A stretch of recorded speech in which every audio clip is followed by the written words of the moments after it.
Darlings, Kardashians, and magicians, welcome to Discovering the MO Sessions. This is Evelyn Moore talking, here to welcome you to a Dead Slide Society production, hosted by that charming Benny Slade. I hope you enjoy this session. I know I always do.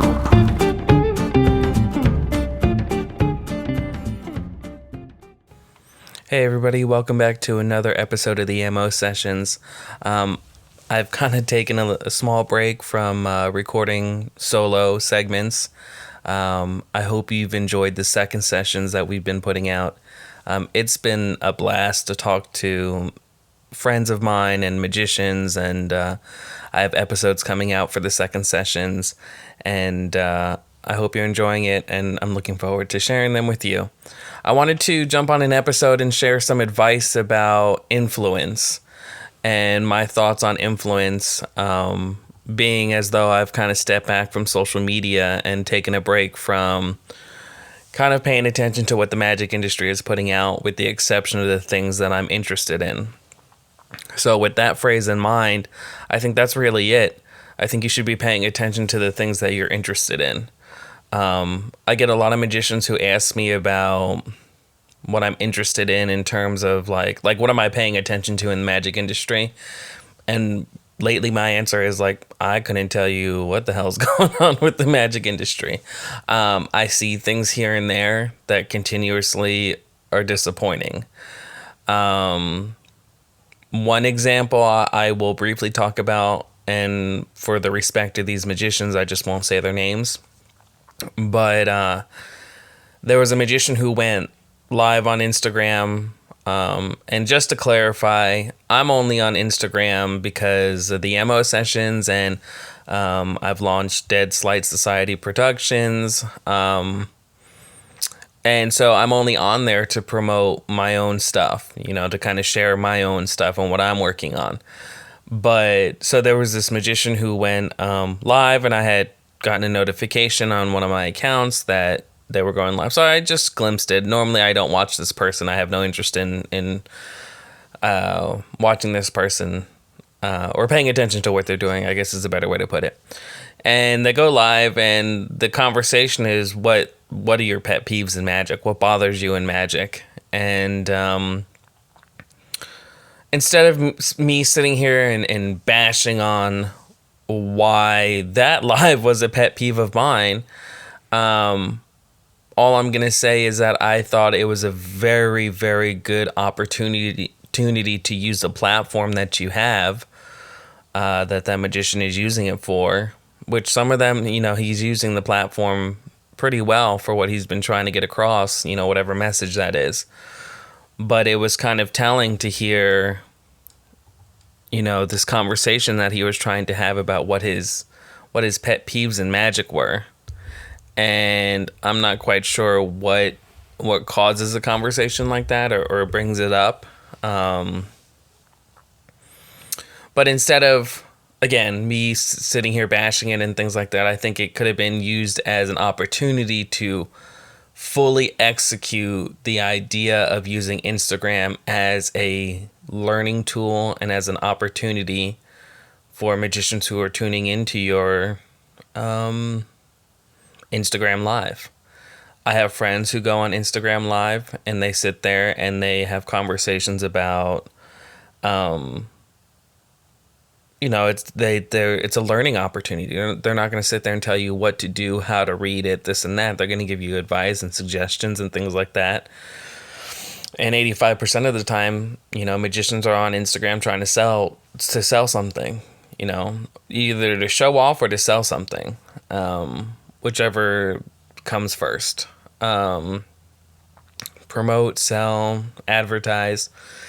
So my idea of influence is the fact that if I'm tuning into an IG Live about pet peeves, I want to hear a list of the pet peeves, not personal pet peeves, like pet peeves that will help you improve your performance, your scripting, being a better magician. Instead, the IG Live came off very personal, and it was very much so like personal pet peeves. Like, this is what bothers me in magic when magicians do X, Y, and Z. And I was actually kind of shocked. I was kind of, taken back by that, because again, we're in a time where I look up to certain magicians and I am influenced by them. And one of the things that I think is disappointing is that when I'm seeing what they're putting out doesn't fall in line with their brand. I think we forget as magicians who are putting products out, who are part of companies or working with companies or whatever it may be. Unfortunately, the downside of it that comes with the territory is that you need to present yourself in a certain way. Like if you smoke weed, then that's fine. Like I've got nothing against that. But don't do it on your IG live. Like it's like business and pleasure, right? Like I don't mix business and pleasure, right?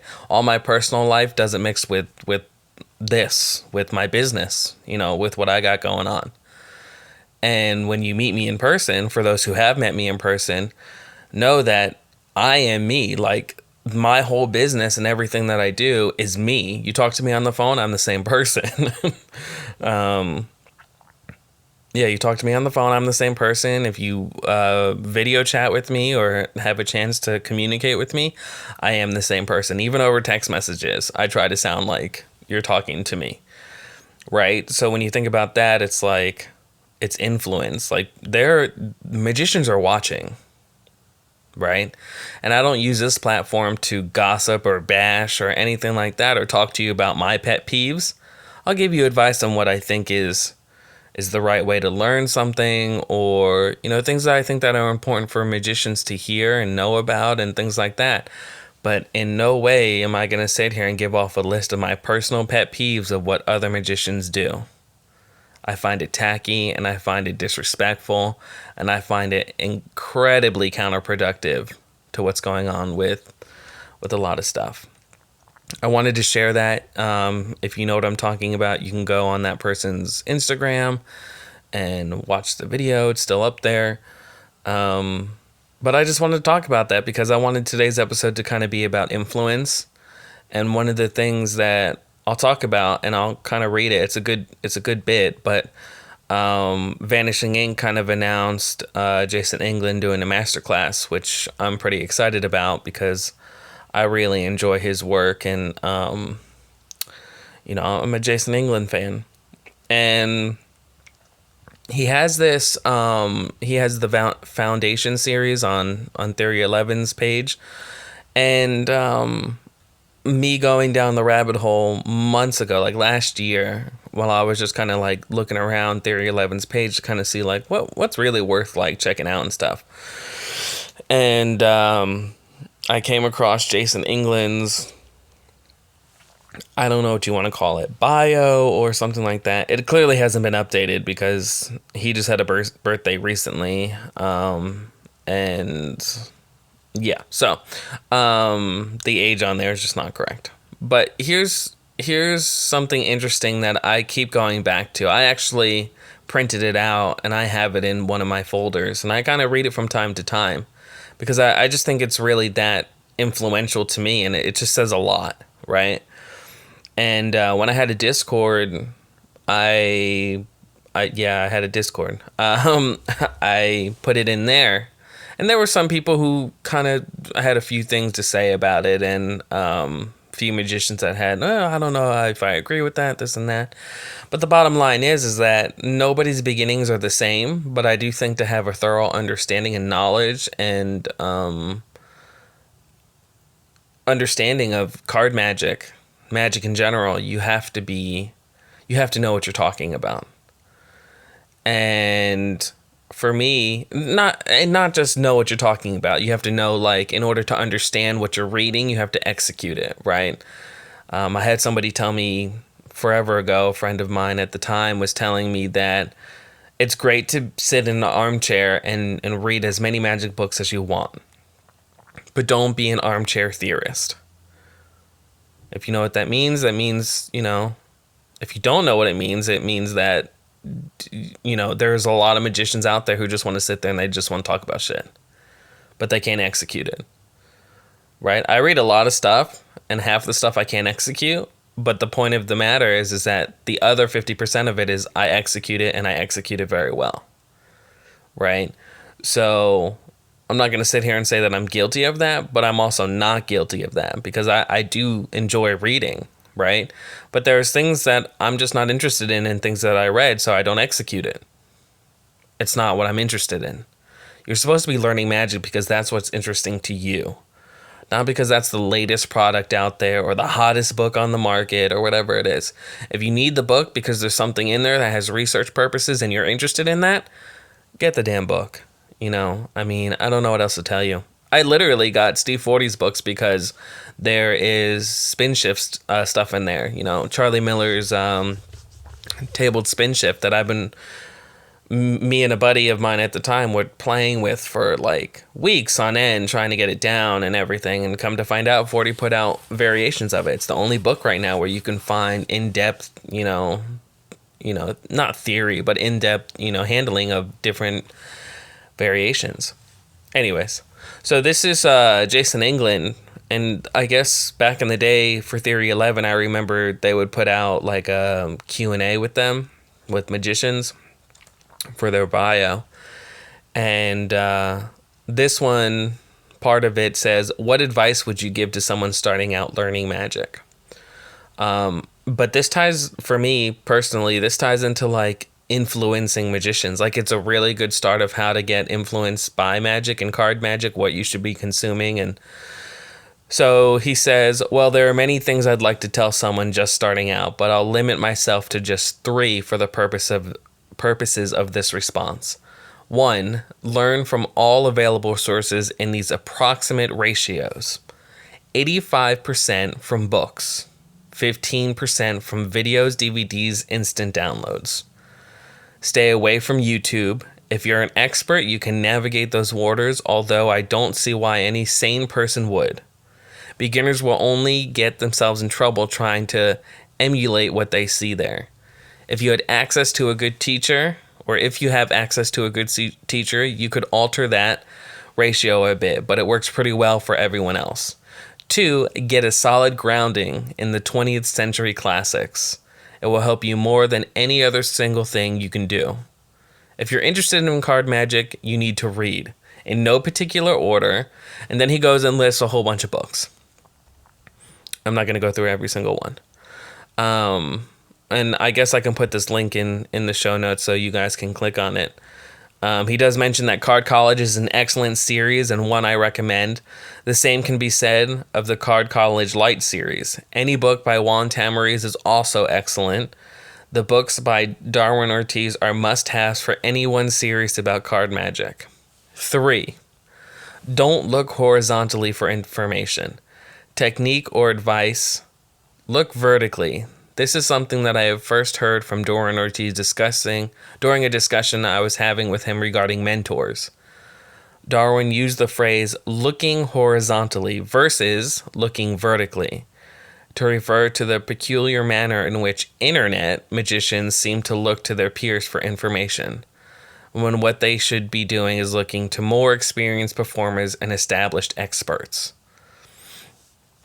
And that's something that I've talked about. If you have access to a mentor, I have a mentor. I consider him my mentor. Whether he knows it or not, I consider him my mentor.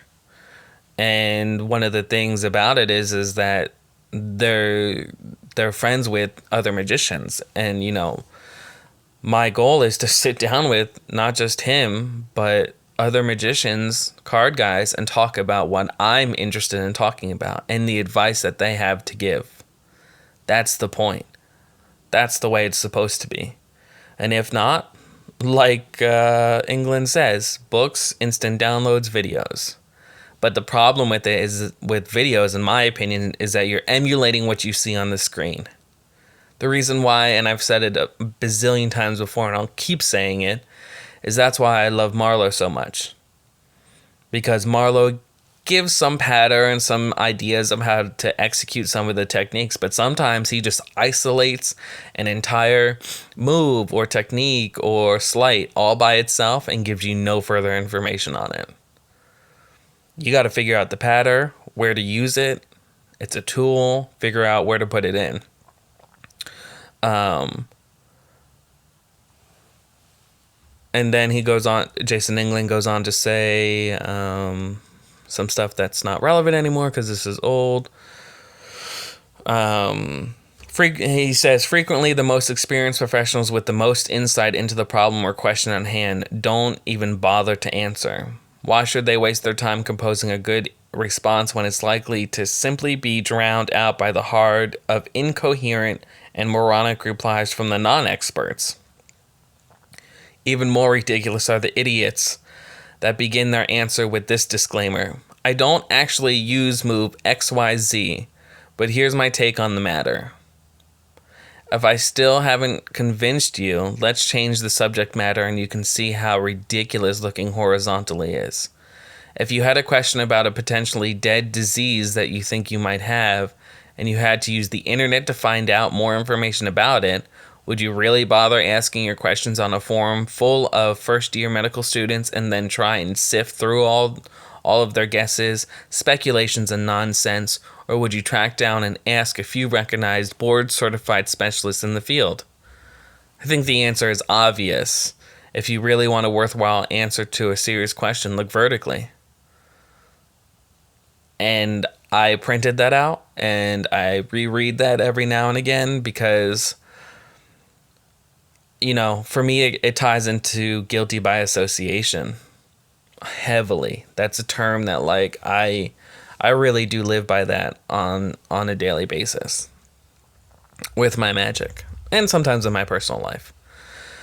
But it's definitely something that guilty by association, for those who don't know, and if this is your first episode, then guilty by association is a term that I've come to understand as who you associate. Well, I'll explain it this way. Guilty by association in general means that if you're hanging out with people who, let's just say, are doing illegal things, right? You're not actively participating.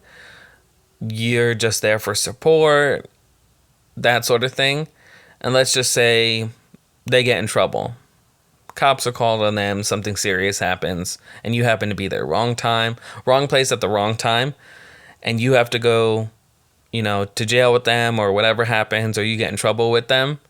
Guilty by association. Although you may be innocent because of the fact that you associated with those people, you're guilty by association, right? So, in my opinion, when I apply that to magic very sternly, in the sense that, like, if I'm associating with, if you want to take Jason England's thoughts, and guilty by association, and by no means am I saying that this is the right way to think, but this is the way I think.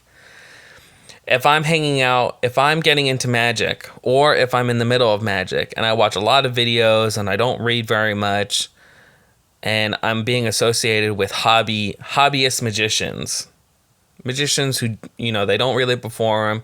They're probably like doctors or lawyers, and they just do magic on the side for fun, whatever that means. I do magic on the side for fun. I don't understand that. I don't know what on the side for fun means, but anyways, I do magic on the side for fun, and that's all I know is 5 or 6 amateur and hobbyist magicians. They don't work gigs. They don't perform, they don't travel around, they just do it for friends, their daughter, that sort of thing. And never had experience in that world. And I'm asking them questions about, you know, something from Card College or something from, the information I'd be getting from them is what Jason England is saying. You're going to be getting answers that they technically may not be qualified to answer, right?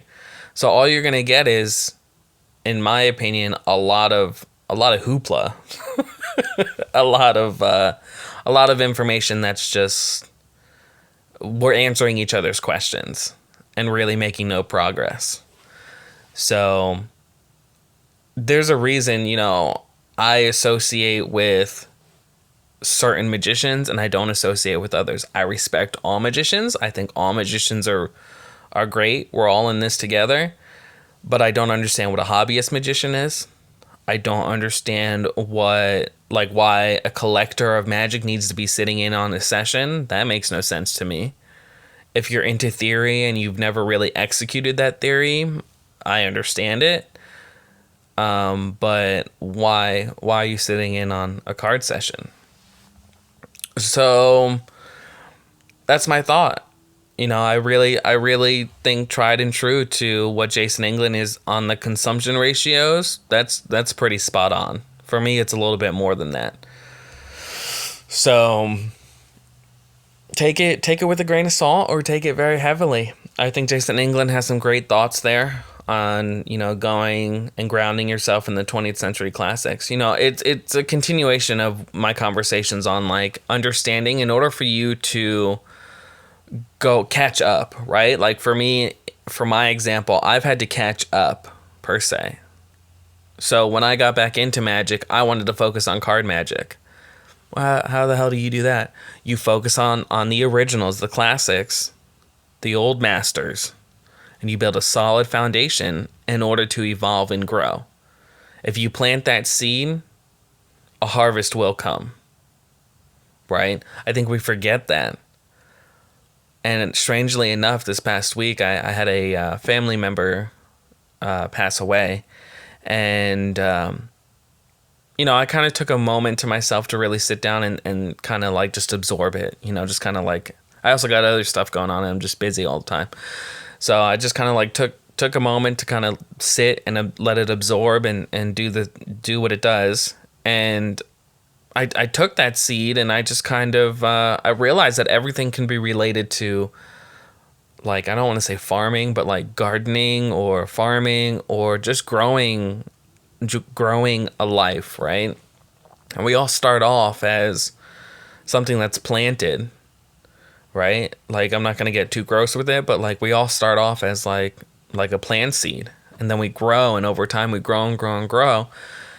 And if you continue to give, that nutrients and things like that to your foundation, it just gets stronger and stronger and better and more active. And, every year it'll get bigger and better, right? So, like, I always think about that. Like, life is the same way. Like, if you just, now as a parent and as a husband, I think about, like, if I'm putting these thoughts and ideas into my kids' heads, and my wife and we talk about things, and if we're doing it the right way, it builds a strong marriage, it builds strong relationships, it builds strong relationships with my kids, it allows them to be better people, allows us to all be better. And it all starts with like childhood. Like, it's just amazing. Like, I know it's starting to sound like therapy and shit like that, but I mean, I've also read a lot of stories that therapists pretty much say a lot of trauma that comes in adulthood comes from childhood. I mean, when you think about that, it all makes sense. I have shit that happened to me, that went on when I was a kid and things like that, that when I think about it, it does cause, like, as you develop as a person and as an adult, yeah, like a lot of that shit kind of took a chip off the old block, and it was just like it dinged and left a nick and a ding, and and unintentionally, I think. But I mean, it's just one of those things that you really just kind of take the time to sit there and think about it. And so relating it to Magic, it's one of those things where it's like, for me, for card Magic or any Magic really, if you're not understanding what came before you in order to plant that seed that'll make you be a better magician, then you're failing. If you don't understand what that means, to spell it out, really, that just means you need to be consuming things all the way around. Stop looking at YouTube, stop looking at Instagram. Like, if the only access you have is to Royal Road or Expert at the Card Table or one of those books, that's fine. Read it, get to know it. My mentor told me recently that I was asking him about the Michael Skinner book, because me and another magician were talking about Michael Skinner. And I'm familiar with Michael Skinner, and a friend at the time, a while back, was pretty much in love with Michael Skinner in the sense that like just the magic and the thinking and Michael Skinner as a person and the presentation and showmanship, all that was just like top notch. I love Michael Skinner, right? From the information I have on him already, it's just great. And his advice was go get the classic sampler and sit with it. Just sit with it. Whether or not I did that or not is not important, but the point is that any book now, I took that advice, and any book that I'm reading now, whether it be magic or not, I just sit with it. And it sounds ridiculous, but like I'll just get, some water or something to drink and literally just sit with the book, open up the pages, read a few pages, think about it for a second, try to understand it, and go back to reading it. I mean, however you choose to read a magic book, everybody is different with magic books. Like, they go through it. Excuse me. They go through it and they highlight stuff. They'll go through and, like, highlight, the important stuff. Then they'll close it and put it down for a while. Come back to it and things like that. Like, it's not a text. Like, it is a textbook, but it's not a textbook. Like, in my opinion, my magic books are living books. Always changing, always evolving, always opening them up to reference something, or like, hey, didn't I read this here? And I go and I check it out. I am always going through. It's like a stream of consciousness. My when I was working on Marlowe's top and bottom transfers, I'm sorry, I keep saying replacements, but transfers, which is from one of the Marlowe magazines, I really honed in on the fact of like, I sat with it, I learned it. There's a few other variations he put out, one with a shuffle, one with a non-shuffle. And then I think he also has something in the patented, I can't say it, patented shuffle, with it as well as a transfer, but I think it's more so of like multiple card transfers. But I sat with it. How can I use this? What can I use it for? Because it's great. I just showed it to Casey Lewis, the latest interview of the second sessions. Off camera and off interview. And he was like, give me a week to figure it out. I said, do you want to know how it works? And he said, give me a week to figure it out. And I'm also coming to realize that like there's a lot of stuff that I'm learning that I'm just not going to share with people. Unfortunately, a lot of my card magic is based around stuff that I just don't want to share because of the fact of where it might go. It's something that my mentors recently have been talking about, is like, I understand who my audience is, and I'm grateful, and the amount of gratitude I have towards my listeners and my readers and that sort of thing is great. But at the end of the day, a lot of what I have in my repertoire and things that I've learned, again, I'm not in the business of entertaining magicians, right? I'm in the business of entertaining audiences and lay people. I'm not a performer. I don't go out and do gigs. I've considered it here recently. But at the end of the day, it's just one of those things where it's like, we're in a world in a state of magic where I just think, what are they going to do with that information? It's one of those things where it's concerning that like I might show you something and they might show it to somebody else and then it ends up on YouTube like a month later. My mentee, Takoa Jones, early on in quarantine,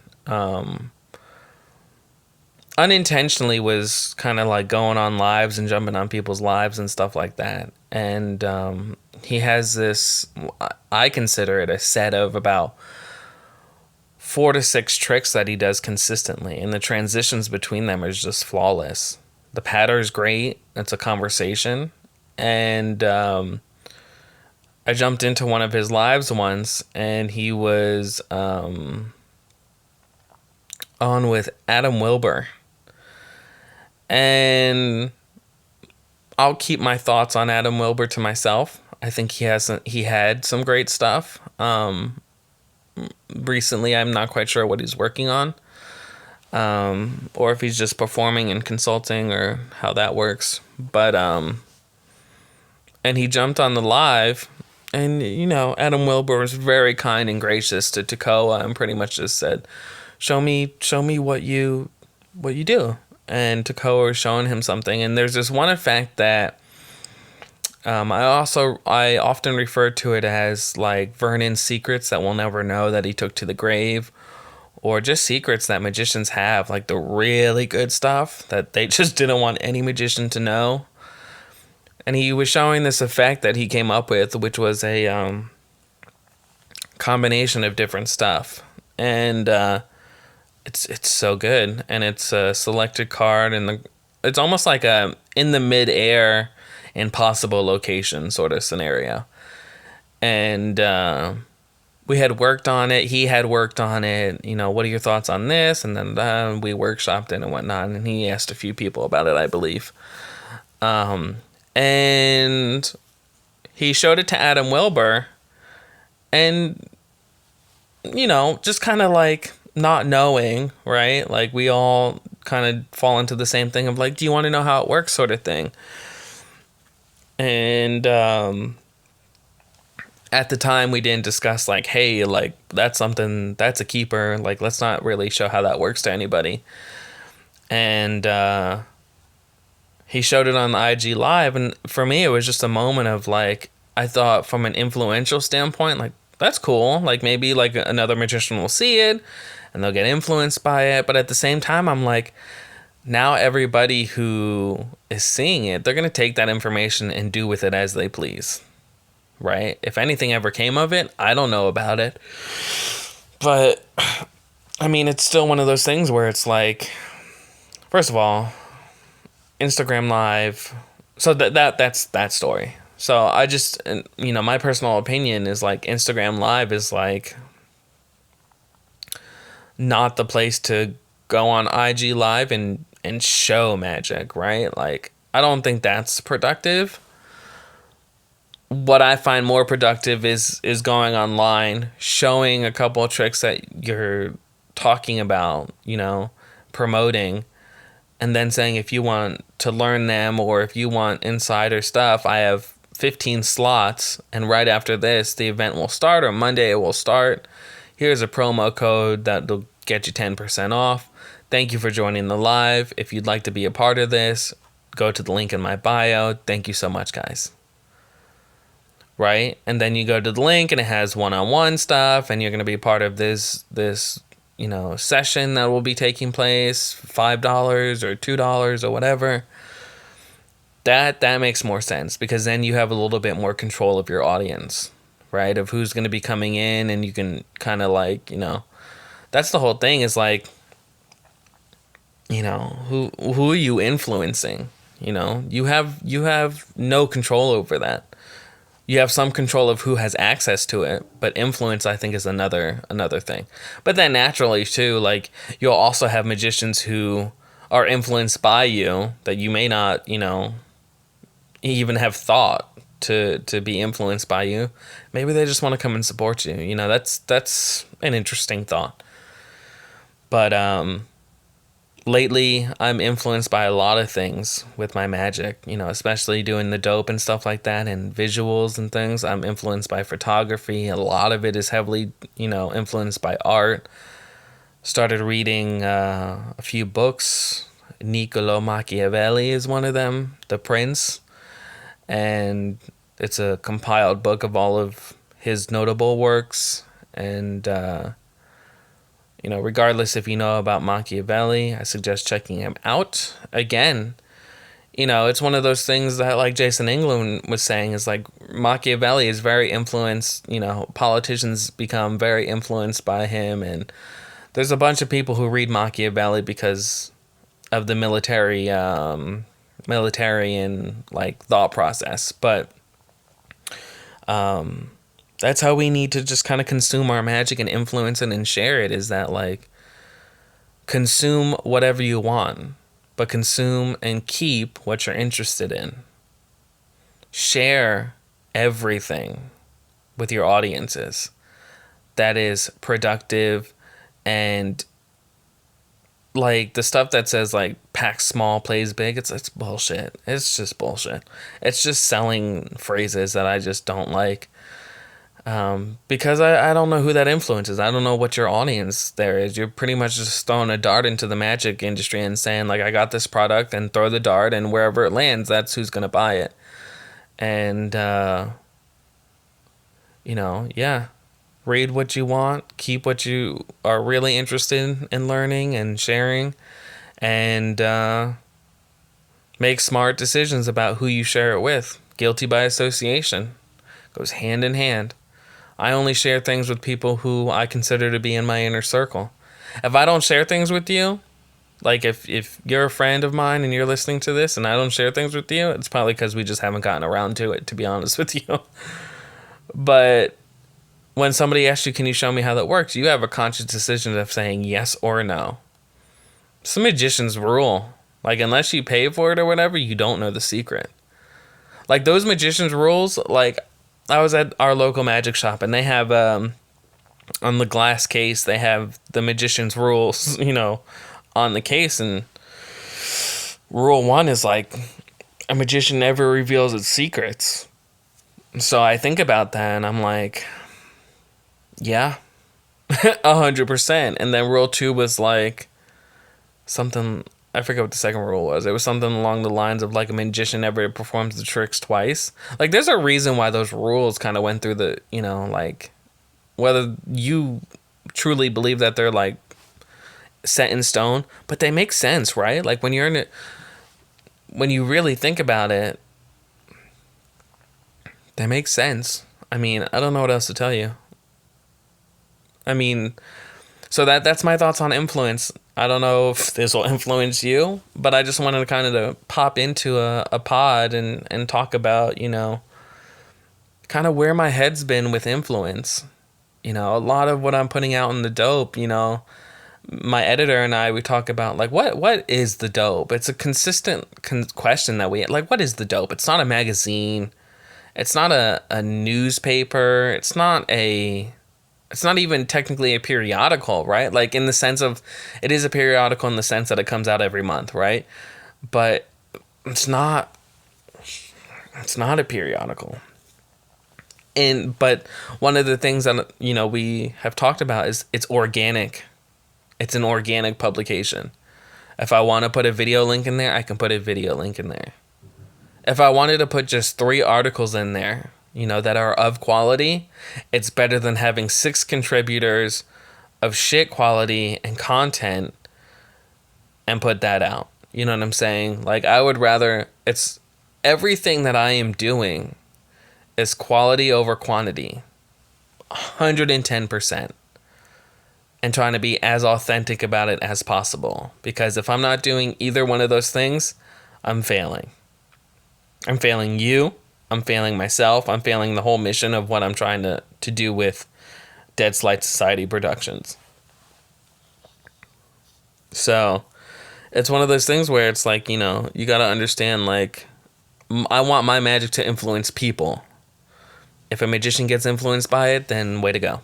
But I'm in the business of sharing secrets with magicians who will get influenced by the stuff that I'm putting out.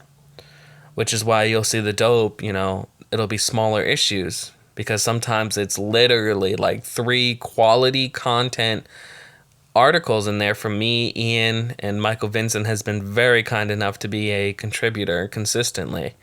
And he's got some good things to say. He's got some really good things to say. And, he's a master of magic. I speak to him about these things, and whether or not you follow him or not, he's been around the block. He's sessioned with magicians who we wish we had time to session with back in the day. He has those stories. And as this podcast grows and as the dope grows and the Dead Slight Society, real quick, I mean, it's a really good point to like shamelessly plug Dead Slight Society Productions. Dead Slight Society Productions, I watched Dead Poets Society for the first time a year and a half ago. I had seen it. I never really was interested in watching it. And I watched it, and I just felt really inspired by it.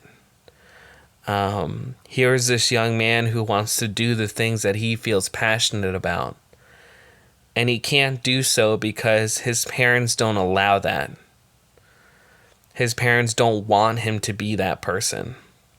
And I know people like that in my life who I hear stories of they wanted to do something, but their parents wouldn't allow them to. Right? And I don't know if that's a generational thing, and I get that.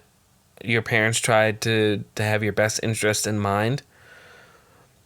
But I just saw that, and I just felt like here's Robin Williams, who is trying to inspire these kids to just freely think about things and be yourself and be authentic and stand up for what you believe in and all of these like incredible things, right?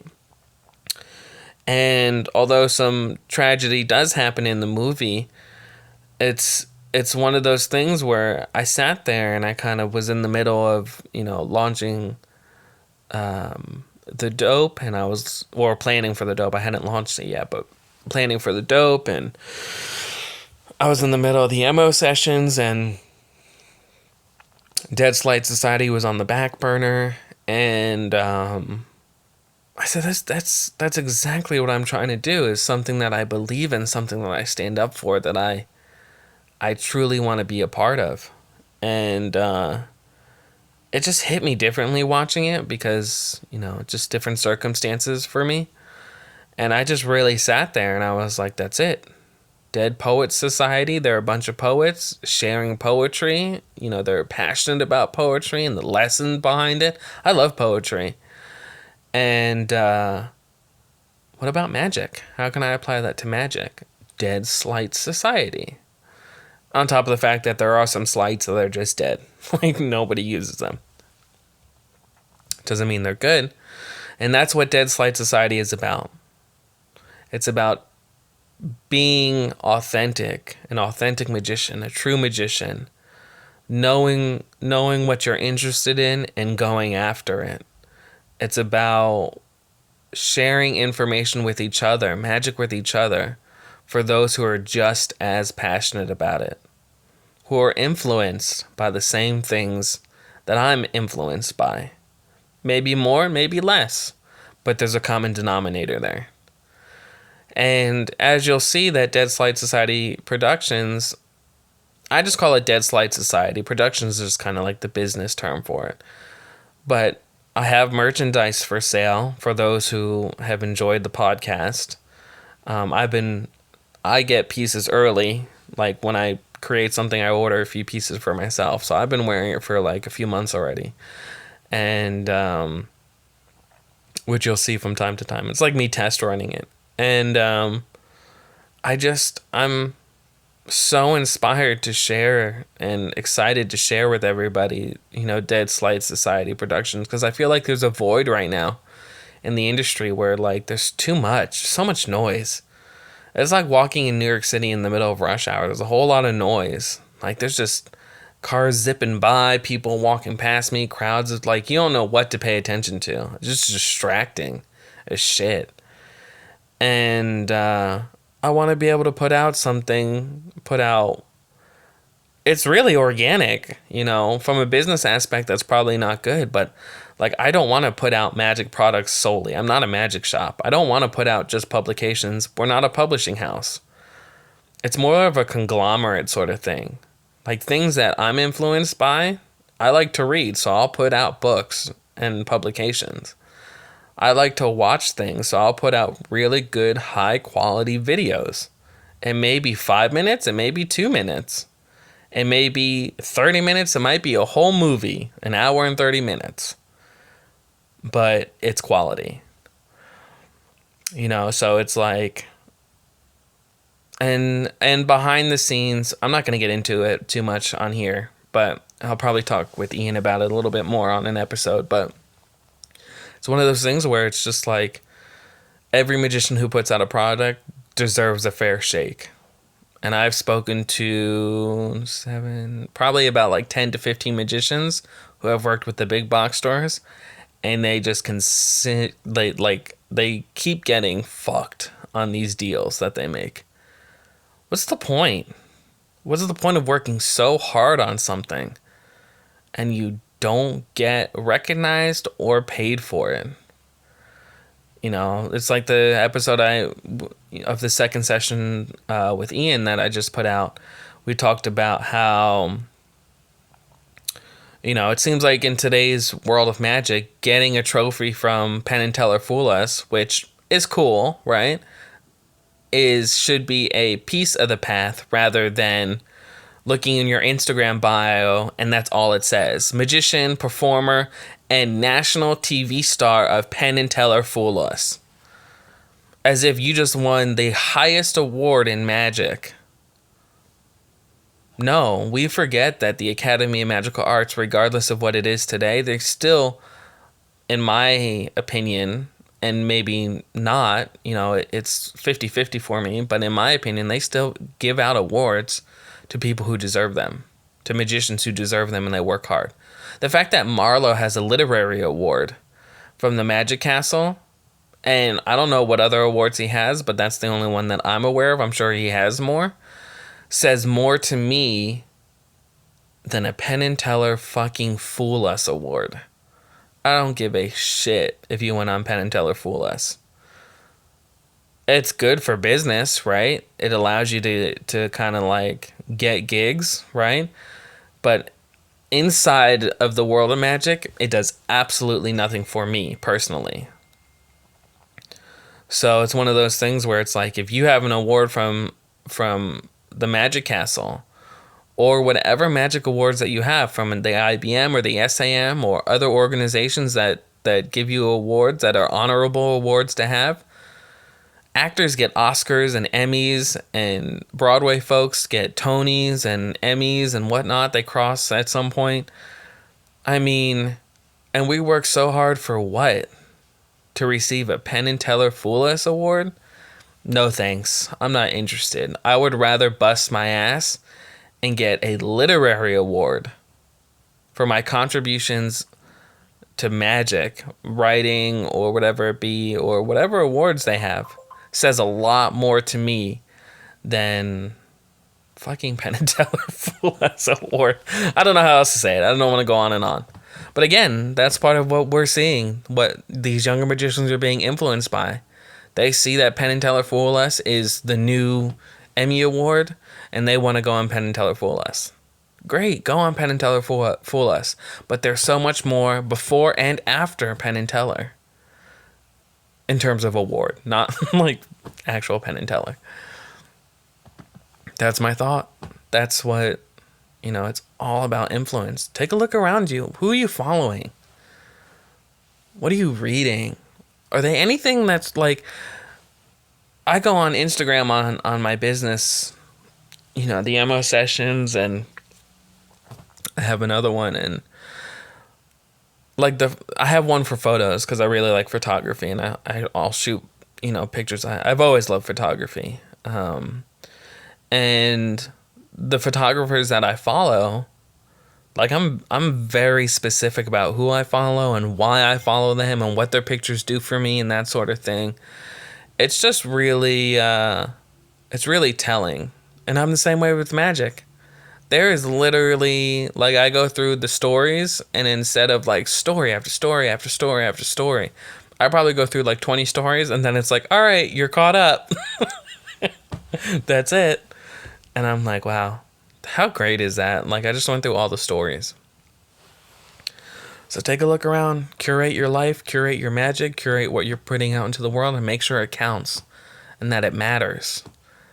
And like Shane Cobalt says, because he's hit the nail right on his head and he knows it. And I've spoken to him about it many times before. Do better magic to be better magicians. I don't know what else to tell you. I'll leave you on that note. Thank you guys for another episode. If you would like to support the show, there's a link in the bio. Every little bit counts here at the MO Sessions. And I'm excited to share Dead Slight Society with you guys. Many things to come.